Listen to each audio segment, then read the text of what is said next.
ঝিয়ের পেটে মায়ের জন্ম আমরা ভেবে করব কি। বাউল বলেছে চাঁদের গায়ে চাঁদ লেগেছে, আবার বলেছে ঝিয়ের পেটে মায়ের জন্ম। তো বাউল বুঝলে রস আর না বুঝলে হচ্ছে নিরস। তো ঝিয়ের পেটে মায়ের জন্ম কখনো হয়? মায়েরা ঝিয়ের পেটে কখনো মায়ের জন্ম হয়? মায়ের পেটে ঝিয়ের জন্ম হয়, তাই না? তো বাউল বলেছে ঝিয়ের পেটে মায়ের জন্ম। কেমন ভাবে? একটি সন্তান পৃথিবীতে আসার পরে কিন্তু তারপরে মা ডাকটা শোনা যায়, তাই না? তো ঠিক সেরকম ঝিয়ের পেটে মায়ের জন্ম আমরা ভেবে করব কি। চাঁদের গায়ে চাঁদ লেগেছে আমরা ভেবে করব কি। চাঁদের গায়ে চাঁদ লেগেছে ঝিয়ের পেটে মায়ের জন্ম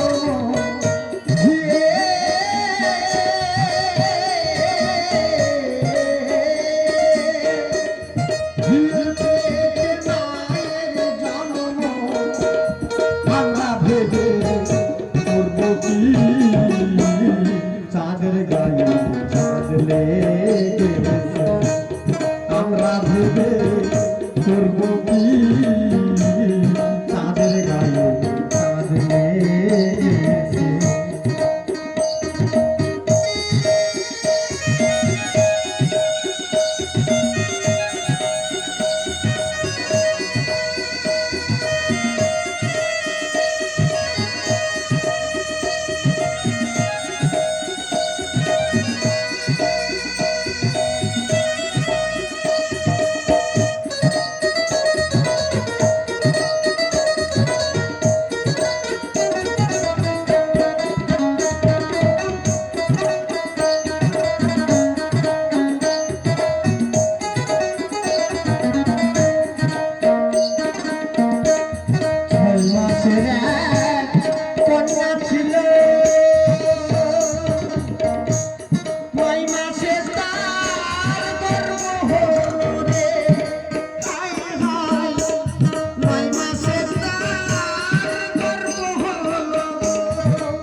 বাউল বলেছে 6 মাসের এক কন্যা 9 মাসে গর্ভ হয়েছে, তাই না?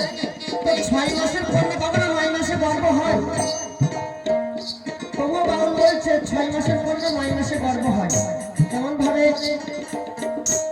একটা কলা গাছ 6 মাস বয়সে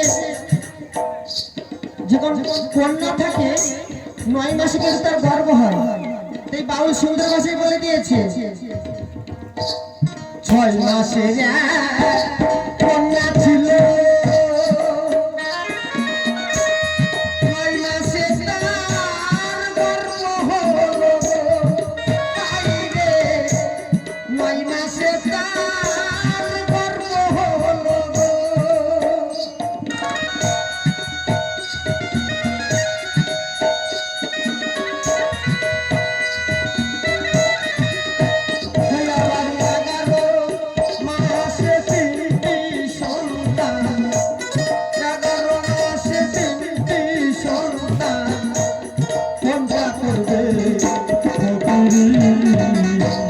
চাঁদের গায়ে চাঁদ লেগেছে আমরা ভেবে করব কি।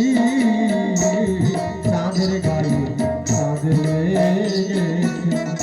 নিতাই গৌর প্রেমানন্দে হরি বল হরি বল হরি বল হরি বল।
ঘর আছে তার দুয়ার নাই, লোক আছে তার বাক্য নাই। সেখানে ঘর আছে, দুয়ার আছে, লোক আছে, কিন্তু তার বাক্য নাই। কেমন ভাবে? যেমন একটা ডিমের ভিতরে একটা বাচ্চা আছে, তার ঘর আছে কিন্তু দুয়ার নাই। তাই বাউল সুন্দর ভাষায় বলেছে, ঘর আছে তার